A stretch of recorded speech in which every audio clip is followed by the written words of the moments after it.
Okie doke. So, yeah, I finally, I'm not, to tell you the truth, I'm not sure exactly why I didn't get that done quicker. I mean, in that once I was able to get to the project, it really, it was much farther along than I thought it was. I thought it had been changed a bunch, and it really hadn't. And so, anyway, it's up. I thought probably give you till next Tuesday instead of Sunday, instead of this Sunday coming up. Give you a couple more days on it. It's actually relatively short. You need to make a template for an analysis of variance, but other than that, it really doesn't take a whole lot to do that. And let's see. So, any questions on anything you need right now?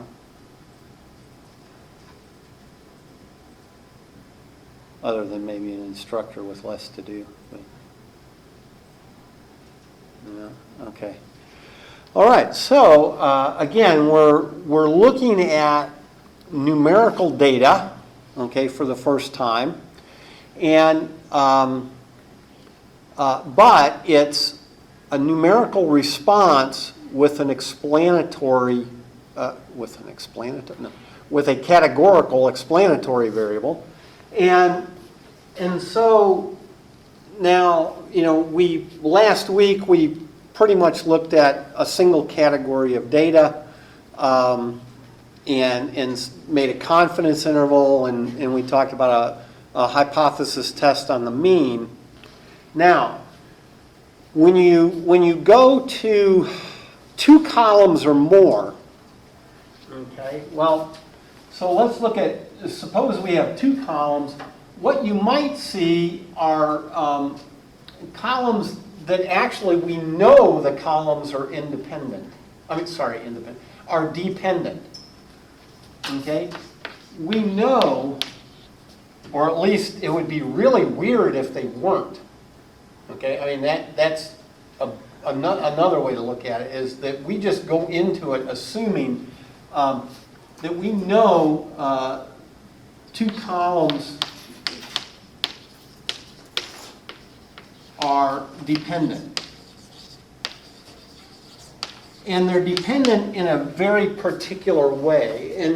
And so nice examples, a very typical example of something like this would be something, you know, like I've got one column for before and then another column for after, where each observation that I have here is lined up with the same thing. So it could be a person, right? And so I might get a score on that person before something happened and then after, okay? You know, anything like that. You know, actually these could be as simple as a water volume. We've had a lot of tropical storms and hurricanes and that sort of thing this season, and so, you know, all these different observations could be lake levels, okay, or river levels, or something like that, and that's kind of on my mind because beta.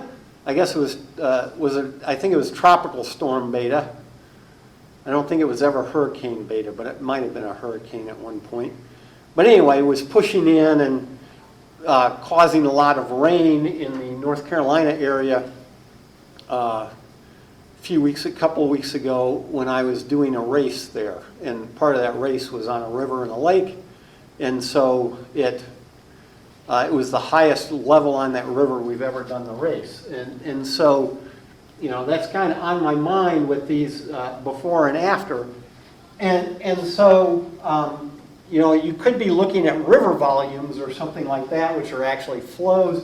But just for the heck of it, before say the tropical storm came through, you might have seen numbers like 300 and 400 and 120 and 600 and, I don't know, 1200. And then after the storm came through, those same rivers may have had flows like 2400 and 3000 and 2200 and maybe 4000 and maybe 6000, something like that. Okay? But notice, these are all the same rivers. So here, this is a given river. River 1, River 2, River 3. Okay, so I would expect things to be dependent. Right? If I had a really small river, like this 120, I would expect that even after all this rain came in, it would still be one of the smaller rivers because it was the small river.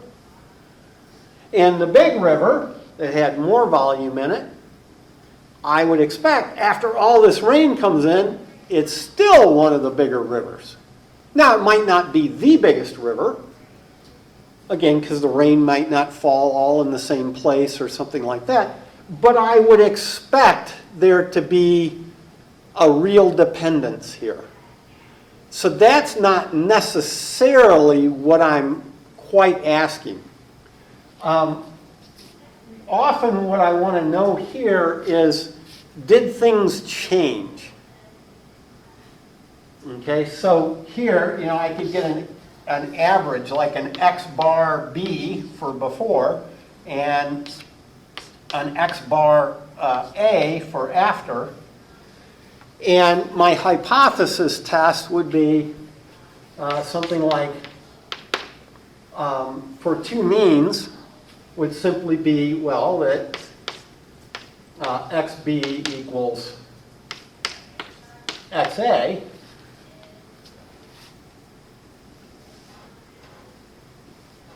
Okay, and my alternate is XB is not equal to XA. Now, in this case, where we have this dependency that we know it's there, that's not a question. Okay, that's not really a question as far as the dependency between the columns. Okay, typically when you have data, you would like them to be independent observations. These are not. Okay, because it's the same river. Same river. Other things would be like, well, you could have, male, female. Right? But if each line was a couple, a husband-wife thing, well, then all of a sudden you've got an inherent dependency in your data. Okay? Because as much as they say opposites attract, I don't think you'll really find that when if you look at married couples. Okay? You would find a lot of things that are very similar simply because they're married couples. And so when you have that and you have this dependency, and again, very likely it's before and after. Right, so many of you are interested in health careers, that kind of thing. Right, before I give a treatment, after I give the treatment, how is the patient doing? Well, it's the same patient, right? You want to check before and after, right? So it's the same patient, so you would expect an inherent dependency in those two numbers. Well, if we have that, in this case, what we actually do is we just do a subtraction. Now here, it would probably make sense to do after minus before because they're bigger, but there's no reason why I couldn't do it the other way. You know, I can have negative numbers, all negative numbers, that would be fine. But to analyze this,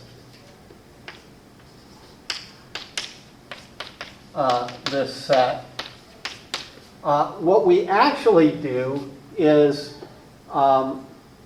we do a null hypothesis on a new data set where we ask if x bar c is equal to 0 or not.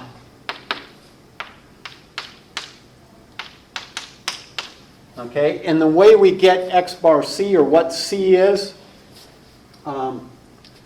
c is, in this case, I'll go with after minus before.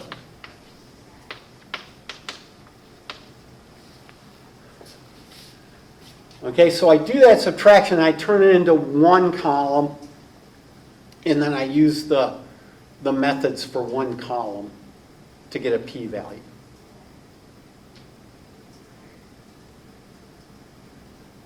Okay, so at this point, as far as data, we know how to do one column. And if I happen to have two columns that are like this, oh, then I know how to do two columns. Because what I'll really do is just subtract one column from the other, turn it into one column. And then do that. Okay, does that make sense? As far as, so if I know how to do a single column, I can do this case as well. I can get a p-value for that hypothesis. And the way I'll get the p-value, though, is actually think of it like this. Okay, with a single column where it's just the difference of those two. Okay, because we hadn't gotten to that, and I wanted to make sure we mentioned that. Now, so if we then open things up to independent data, independent in the sense of the columns are independently arrived at. Okay, so again, I could have a before and after where these are not at all linked because, these are actually all different rivers. I've got five rows, 2 columns. These could be 10 different rivers. Okay, well at that point then they're not connected. Okay, so it's really, is there a connection here? Did I get this data point and that data point essentially from the same place? If I did, then I really need to look at it this way with the subtraction. Okay, and look at the difference as a single column. Now, so what do we do if that's not the case? So we really have, our independent observations. So again, it's, you got to be careful about these words. So it's independent versus dependent observations. Okay, and then we're going to ask, is there a dependency or not in the between the variables? Okay, so now, and your textbook goes into the difference of 2 means, and then they say difference of 3 or more means. Oh, that's an extra topic and so forth. Well, actually, we switch it. We don't worry that much. I mean, I think it's good to read about it and do some homework problems, look at it that way, but we are not emphasizing a t-test for the difference of 2 means. And the reason we don't is, well, if you understand how to run an analysis of variance, you can do that with 2 columns. And you can do it with 3 columns, and you can do it with 10 columns. But if you do it with 2 columns, you get the same answer as if you did their t-test with 2 columns. Okay, so why introduce more than one tool if it gives you the exact same answer? So that's, I don't worry about it. Okay, so this is our analysis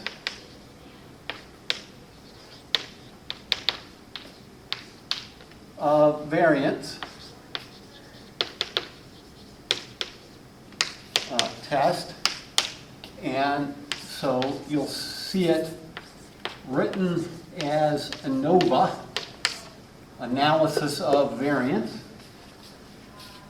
Not sure who first came up with that, but so here what we'll have are K groups, treatments. There are all sorts of names for these. Categories,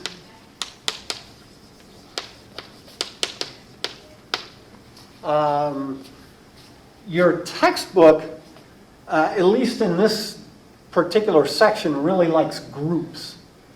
But most things I've ever seen talk about treatments. And in the end, our columns are set up by categories. So, well, yeah, categories. But these are our columns, our different columns. And so, for instance, I could have something like, K equal 3, and here's column A, B, and C. So these are my different groups, or different treatments, or different categories here, and I'll have some data. So there's a A1, A2, down to some A in A. Okay, so the number here in each column don't have to be the same across columns. So I have a B1, B2, and that'll go down to some final B and B. So however many are there in that column. And then C1, C2, down to C and C. And then, now, for each of these columns, I can find an average, a mean, okay, a sample mean, and I'll call it A bar, B bar, and C bar.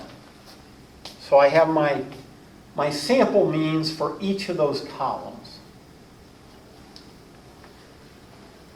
So all this test is doing, well, let's remind ourselves of variance.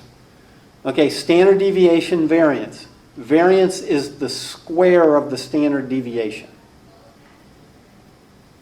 Okay, variance is the square of the standard deviation. And so what we want to do is we simply want to check how the variance, now, and we aren't going to actually divide by anything, so it's, so we'll end up calling it the sum of squares, but it's essentially the variance. So we're going to check how the variance, well, actually, now that I think about it, by the time you get to mean square, you are talking about variance, but at any rate, how the variance in means between groups, okay, and I'll toss in or treatments here. I'll toss in categories, but it's whatever you call it, groups or treatments. The difference in the means of the columns. So we're going to check that. Now, okay, we're going to have this thing called the sum of squares, SS, sum of squares, groups. And again, this is just one of those things in a different article, or something written up somewhere, or a textbook or something like that, they may call this sum of square treatments and use SST. Your textbook uses SST for sum of squares total. Okay, so it's, that's the thing, it's not uniform between every author. Okay, but this is between the groups. And so what we're going to do is we take, and this is just a weighted sample kind of thing. So I'm taking the number of items in group A, and then looking at A bar minus X bar squared. Now, so X bar is just our sample mean for all our data. Okay, so I've got all these data, I can just find its sample mean. Okay, so, well, let me write the rest of it up there. Plus NB B bar minus X bar squared.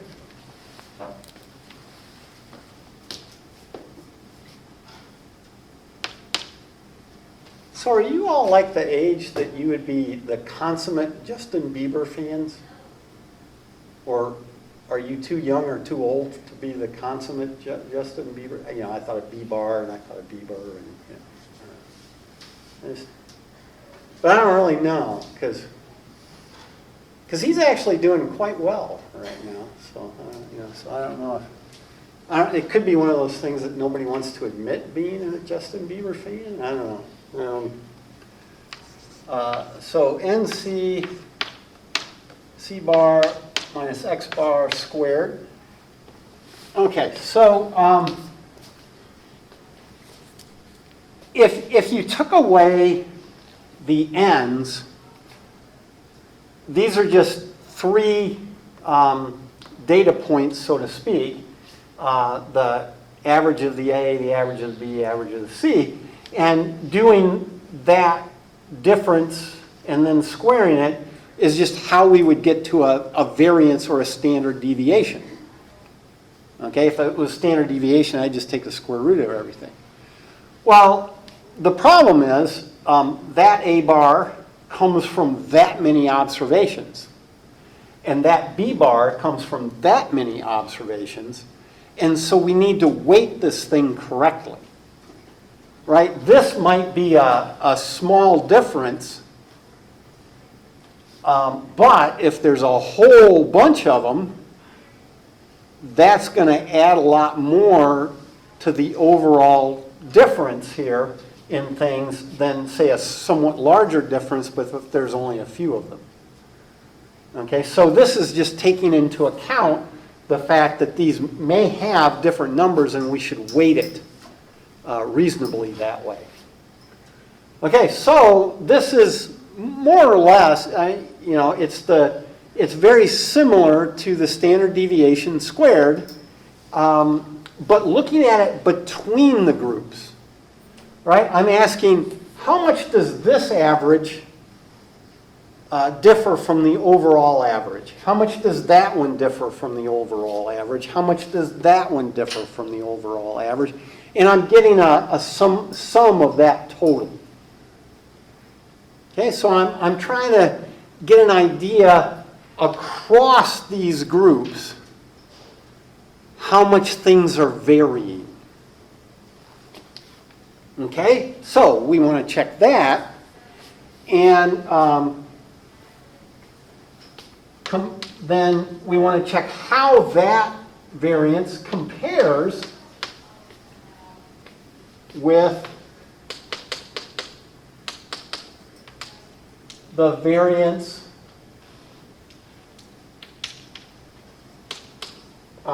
between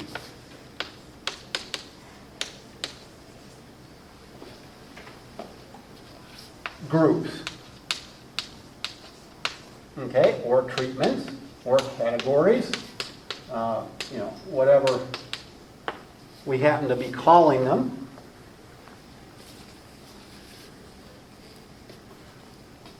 Okay, so let me get rid of this.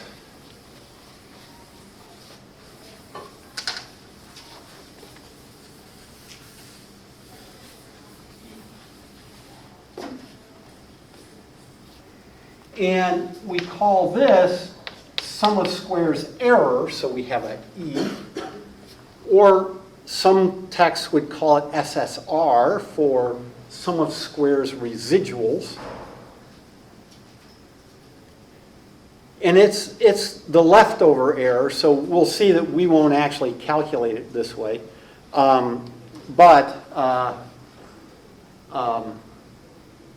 It's kind of left over in the overall sum of squares from this. It's just whatever's left over from that. But it's, you can think of it as the variance, oops, what did I write?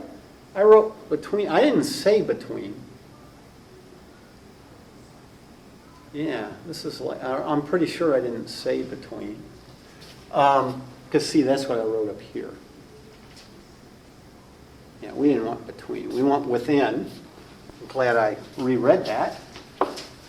So maybe I said between again, but I think I said within because I was reading it off of here, but my hand doesn't really listen much, I guess, to my mouth. Okay, so within groups, so sorry about that, at least we caught it, compares the variance within the groups. And the way we'll get that is, well, the way we could get it, we don't actually calculate it this way. But you see, we're going to take each and every one of our data points and check how far it is from its group mean. Okay, and so we'll get to a sub n a minus a bar squared, and then we'll add to that b sub 1 minus b bar squared. See, now I mention Justin Bieber. Every time I say b bar, you're going to think of Justin Bieber, right? So, no, you're not. Okay. And then b n sub b minus b bar plus c1 minus c bar squared plus all the way to c and c minus c bar squared.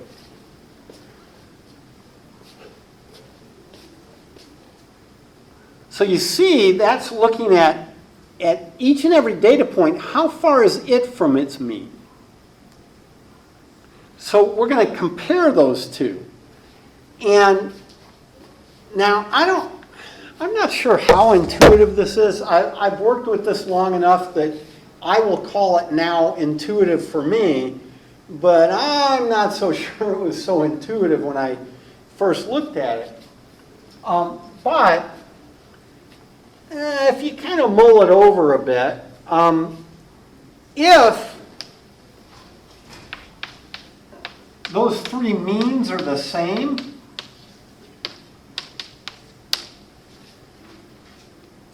you might expect that these two variances are about the same. Okay, because if the data all really just came from one population, then I might expect that, well, if I take a bunch of them and look at the mean and compare that to the overall mean, that should be sort of similar to looking at each item separately. And, this mean should be, even though it's a random sample, this mean should be pretty close to that mean and so forth. So it kind of seems reasonable that if these are all the same, now you've got worry about degrees of freedom and turn them truly into things that look more like variances. But if these are equal, we expect that our sum of squares groups divided by its degrees of freedom, which will be k minus 1, should be equal to the sum of squares error divided by its degrees of freedom, which, you don't know why that would be the case, but those ought to be about equal if the means are the same. And so that's what this test does. It's simply, there's a table you fill in to get to the final numbers to look up and so forth. But, all it's really doing is it's saying, okay, this quantity for my data and this quantity, as long as I fix them up here with their degrees of freedom, they should be equal. And if they're not, oh, well then probably that's not true. And that's all it comes down to. That's all this thing's checking. Okay, it is looking at how much the data vary and then getting a statistical value for that number. Now, it's based on various assumptions. We're assuming we've got normal distributions, that kind of thing. And but so what it comes down to is, so if here's A, B, and C, and I do something like a box plot to kind of show you where the data are, then it's comparing sort of this variability here, and then it also says, well, okay, what do we see here? And maybe there's not as much variability in that data. And, and then again, though, maybe for these data, there's quite a bit of variability.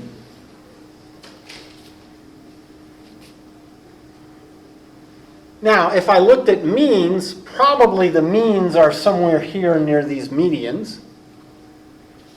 And what I see is, well, this mean and that mean look pretty much the same. This one seems to be lower. But notice, there's all this variability in column C. There's quite a bit of variability in column A, not so much in column B. What does that, the question then becomes, what does that mean? Does it mean that, oh yeah, this one's different than those two? Or because of all this variability, would it be hard to decide? Would it be hard to really say? Oh, well, that's what this test does for us. It gives us a p-value for how likely could I get these data if they're all coming from populations with the same mean. Okay, would that be very likely? I don't know. We need to find a p-value. Okay, and then once we get the p-value, then we have an answer. Okay, of how likely it could be that if this were true, we could get those data. Right? That's always what a p-value is telling us, is what's the likelihood of getting our data if the particular null hypothesis is true. And so this is our null hypothesis, is that all the means are equal. And our alternate is that at least one is different. Okay, so with that, we can make our table. I'm going to get rid of this stuff. So your template is just helping you, set something up on a spreadsheet where you can just add your data and automatically churn out a p-value. So, once you have that template, then the p-value is just a matter of putting the right data in. And so this ANOVA table, what it looks like is that you have rows for your groups. I'll just put groups. Again, you can think of it as categories or treatments, error, and total. So we've got those three rows. Now, this bottom row, the total, it doesn't really matter except that we just use it to make our lives a little easier. So here's a column. We first compute our sum of squares, so we'll have to compute our sum of squares groups. Sum of squares total.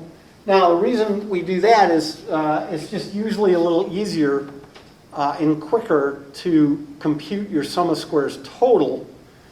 And the sum of squares total is, well, I'll say what you'd think it would be, but yeah, you might not think it'd be, you might not think about it. But it is just each observation minus the overall mean quantity squared. And you sum all those up. Okay, so in some ways, that very quick and easy thing to do is we just can get that sum of squares total. I have you do it just by truly adding everything up, but if you were really slick about it, you could use a variance command to get it even easier, but we don't do it that way. Because actually, I think in the end that would be terribly, terribly confusing to do it that way, but for most of you. Okay, so we compute that, but then the way we get the sum of squares error is we just take the sum of squares total minus the sum of squares groups. Okay, so that's why this row's there. Otherwise, we don't really need it.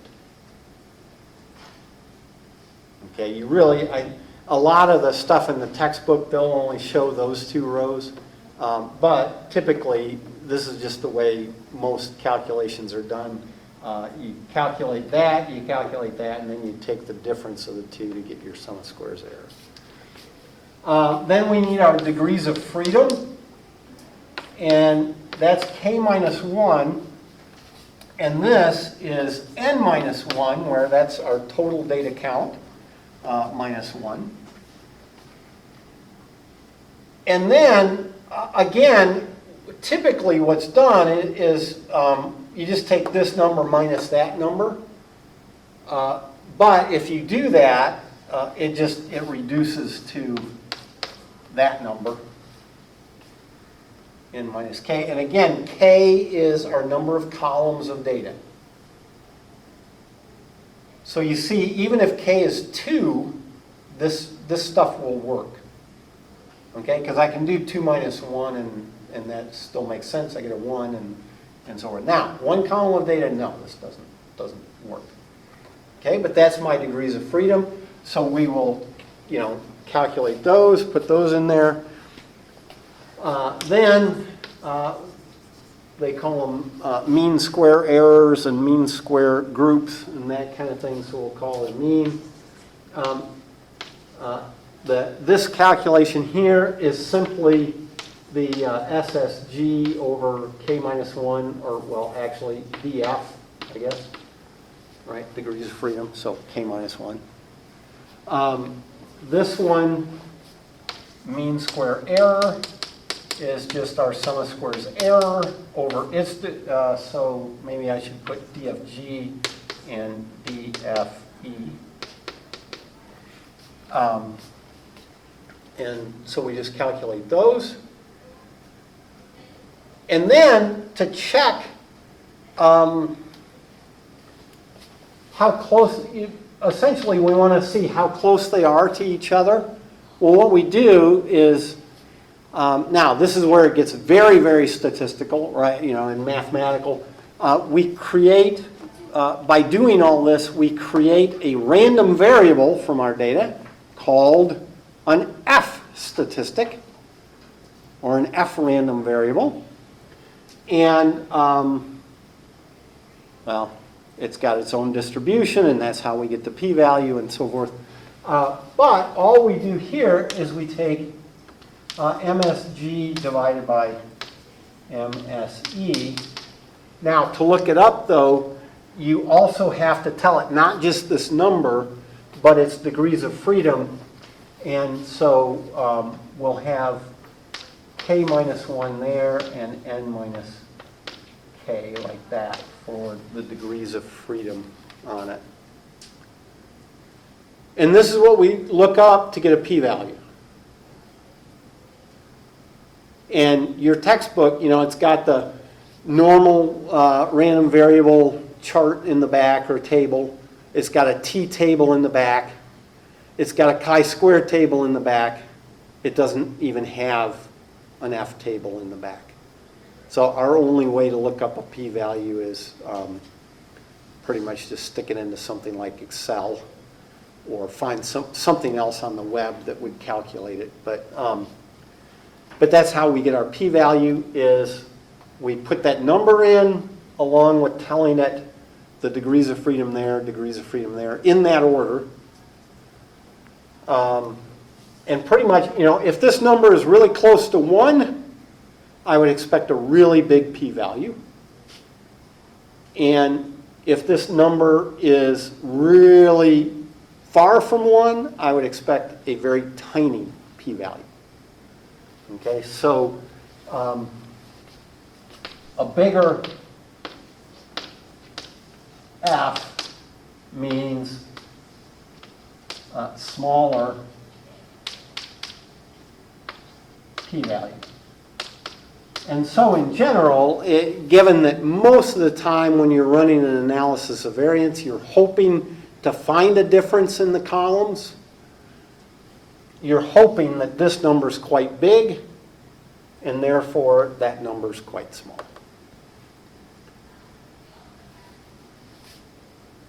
Okay, but that's what you're doing in the template in part 1 of this project, is you're simply setting up a spreadsheet to be able to take some data and make this calculation.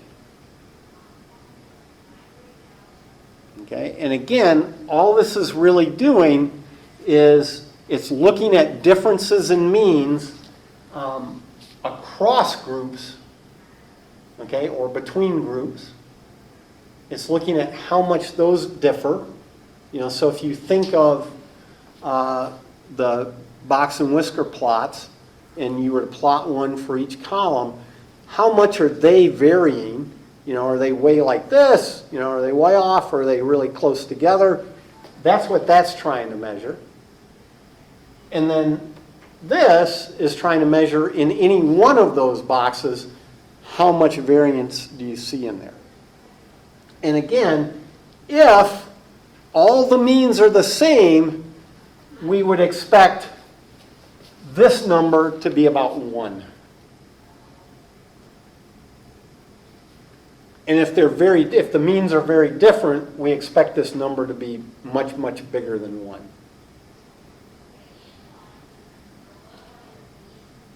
Okay, questions about that? Anything? Okay, and again, once you have the template, then you could put anything from 2. I think the template does like 6 columns or something like that, 2 to 6 columns in it. So then really the only other thing is that, okay, with the analysis of variance, you've got these multiple columns, usually, you know, 3 or more.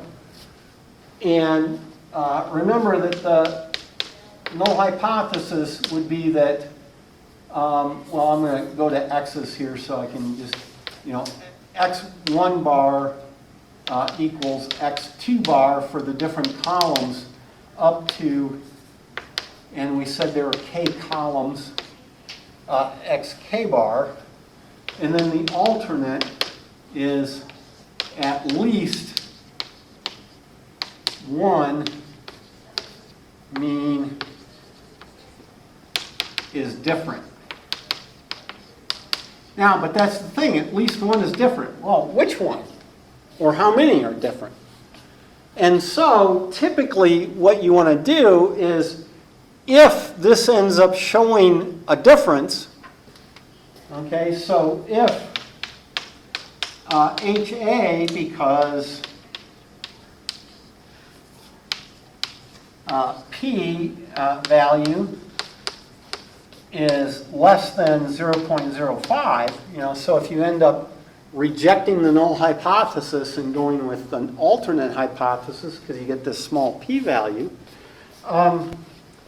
what next, right? Because it doesn't tell you which one's different. Well, now you compare every pair of columns. And again, what this causes then is a need for a Bonferroni correction.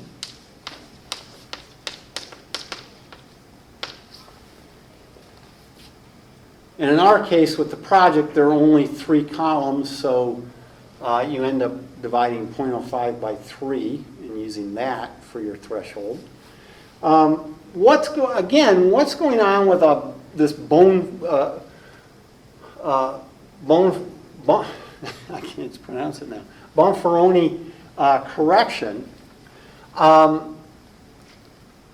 Just think of it, I got a bag with 29 yellow and 1 green marble. I don't know if I should say marble or marbles, because I have 29 and, sounds better to me to say marble, though. So I do that. I reach in, I pull one out, okay? The probability of green is 1 in 30.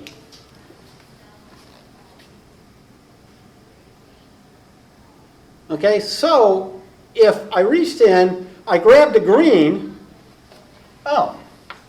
then, in the sense of our threshold, I would say, it was less than 1/20th or 0.05, right? And I'd say, okay, that was a rare event. I don't think I can get rare events. I don't think I'm that lucky. So I don't really believe this is true. Okay, I might start believing that, it's really maybe 10 green marbles and 20 yellow or something. But I no longer believe that's true if I happen to grab the green marble. But suppose I reach in, grab a marble out, look at it, drop it back in, pull one out, look at it, drop it back in, pull one out, look at it. So I do it 3 times. Now, all of a sudden, the probability of at least 1 green is actually about 3 times bigger than this. Okay, the probability of at least 1 green is, about equal to 3 times 1 over 30, or 1/10, which is bigger than 0.05. And so the Bonferroni correction, the idea of the pair, all of a sudden when you look at pairwise columns, what they're saying, is that statistically, all of a sudden, you're reaching into that bag more than once. Okay, so you're reaching into that bag more than just that one time. So however many pairs you have that you're checking, you're reaching into that bag, like 3 times. And so the problem is what you used to call a rare event might not be rare anymore, but you're still going to produce, actually, here I produced a new probability. But we're going to use the same old tests. And so we're going to produce the same old p-value. And so what you have to do is you have to take that 3 and divide your threshold with it. That's the idea. Okay, because all of a sudden you're a lot more likely to get a rare event than you used to be. Okay, because you did the experiment more than once. And that's what the Bonferroni correction is doing. Okay. So it's not a real big deal. I mean, you just divide by 3 and you compare the new p-value. But I find a lot of people do have some trouble with it. So I wanted to make sure we talked about it in here. Okie doke. I think, yeah, we're out of time. And yeah, so I will see you next Tuesday. I'll try to get some other stuff up on Blackboard and all that, and hopefully get more caught up.